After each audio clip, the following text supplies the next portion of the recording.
नमस्कार मित्रांनो, आता आमच्याकडून रोहांश आलेला आहे आणि गणपतीपुळेला आम्ही पोचलेलो आहे। मध्ये ते काकांकडे गेलेलो, नेवाळे काका मस्त आर्टिस्ट आहेत ते। तर इथेही गणपतीपुळेला बऱ्यापैकी रस्ते बंदी आहे आणि समुद्र उफानवर आहे, खूप जोरदार हवा आहे, जास्त गर्दी दिसत नाही आहे। म्हणजे आमचं बहुतेक दर्शन लवकर होणार।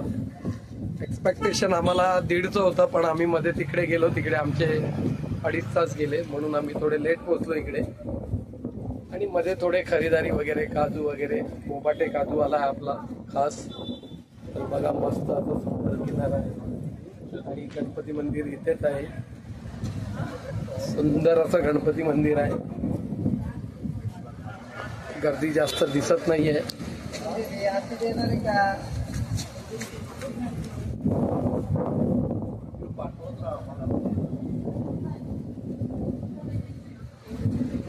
आणि ह्या वर्षातली माझी मला वाटतं 5वी-6वी खेप आहे गणपतीपुळेचं। तर माझं कंटिन्यू कोकणात आलं तर एक तरी फेरी होतेच गणपतीपुळेला। तर बहुतेक आता नेक्स्ट वीकला पण मी येणार आहे रत्नागिरीला, तेव्हा पण परत एक फेरी होईल माझी गणपतीपुळेची, तर मला वाटतंय। तर हे ते मंदिर आहे आणि आम्ही मंदिराच्या जवळ आलो आहे, काहीच लाईन नाही आहे जास्त।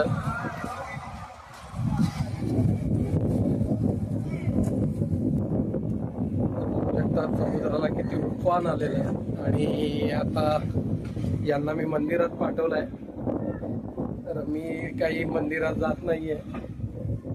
मी मंदिराच्या आवारात जाऊन त्यांच्यासोबत फोटो काढीन। त्यांना बोललो मी मंदिरात जावा, सुंदर असं मंदिर आहे आणि उफानवर आहे, एकदम भयंकर खवळलेला समुद्र आहे। आणि याची प्रचिती आम्हाला काल आलेली, मिरामार बीचवर जेव्हा होतो तेव्हाही समुद्र असा खवळलेला होता आणि बहुतेक 15 ते 20 दिवसापूर्वी हा समुद्र एवढा खवळलेला होता की अक्षरशः मंदिराच्या आवारात पाणी आलेले। काही अंशी पर्यटक आहेत ते समुद्रात मस्त भिजायचा आनंद घेत आहेत। मीही घेतला असता आणि मी घेतो, असं नाही की नाही घेत, मीही घेतला असता, पण ते आपण जरा सांभाळून घ्यायचं। ज्यांना नॉलेज आहे त्यांनी घ्यावा, कोणत्या समुद्राकिनारी भिजावं आणि कोणत्या नाही हे माहिती असणं गरजेचं आहे। हा तसा समुद्रकिनारा सेफ आहे, पण अति हुल्लडबाजीमुळेच इथे जीवितहानी होते। काही पर्यटक गाडी आणतात इथे आणि अचानक पाणी वाढतं आणि ती गाडीही समुद्राच्या पाण्यात डुबायला लागते। तर आता आपण मंदिराच्या दिशेने जाऊया। इकडनं एक असा रस्ता आहे जो की मुख दर्शनला जातो, त्यांना मेन दर्शन करायचं होतं पण मी त्यांना ते सांगितलं नाही। इकडनं एक रस्ता आहे, तो डायरेक्ट मुख दर्शनला जातो। मी दरवेळी येतो तर मुख दर्शन करतो आणि माझे बरोबर जे आलेले असतात त्यांना मी मेन दर्शनाला पाठवतो। बघूया आता, इकडनं जाऊया मस्तपैकी।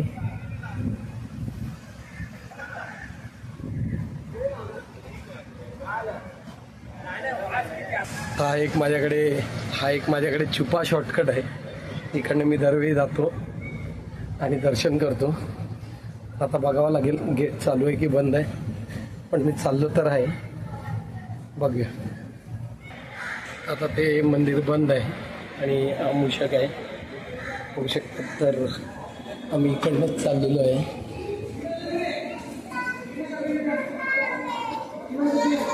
तर डायरेक्ट एंट्री ठेवलेली आहे, टेन्शन नाही काही, नाही तर खूप लाईन असते आणि आज कोणच नाही आहे।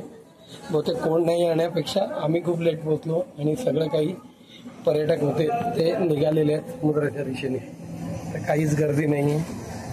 मागच्या वेळी जेव्हा आलो तेव्हा थोडा टाईम गेलेला आम्हाला, पण आता इझी गेलो।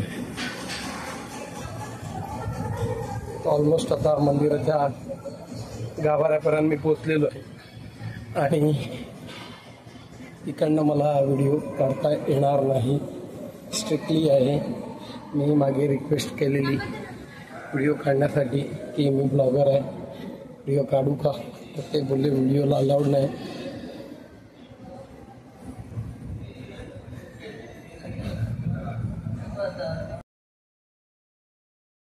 सुंदर असं हे मंदिर आहे, वास्तू आहे. आणि या मंदिराचं हा बघा केवढा मस्त नजारा आहे. एकदम समुद्र किनाऱ्याला आहे. समुद्र पण एकदम उफाणीवर आहे. बघा 15 दिवसापूर्वी हे अक्षरशः समुद्राचं पाणी या गाभाऱ्यापर्यंत आलेलं आणि आजही आलेलं आहे सकाळी जेव्हा भरती असते तेव्हा. आणि बघा किती सुंदर असं हे मंदिर आहे. माझं हे सगळ्यात आवडतं मंदिर आहे गणपतीचं. आणि आज तर असं दर्शन भेटलं आहे, 5 मिनिटात दर्शन भेटलं एकदम बाजूला. कधी कधी नशीबच असतं, म्हणजे कोणच नाही आहे मंदिराच्या गाभाऱ्यात. त्यामुळे मंदिर एवढं सुंदर दिसतंय का विचारू नका. वन ऑफ माय बेस्ट मंदिरापैकी एक हे मंदिर आहे. तर आज मला व्हिडिओ काढायला पण एकदम इझी भेटतं आहे पूर्ण मंदिराचा. बघा कसा सुंदर व्हिडिओ आहे. आणि हा व्हिडिओ आता मी थोडा वेळात पोस्ट करतो आहे. धन्यवाद.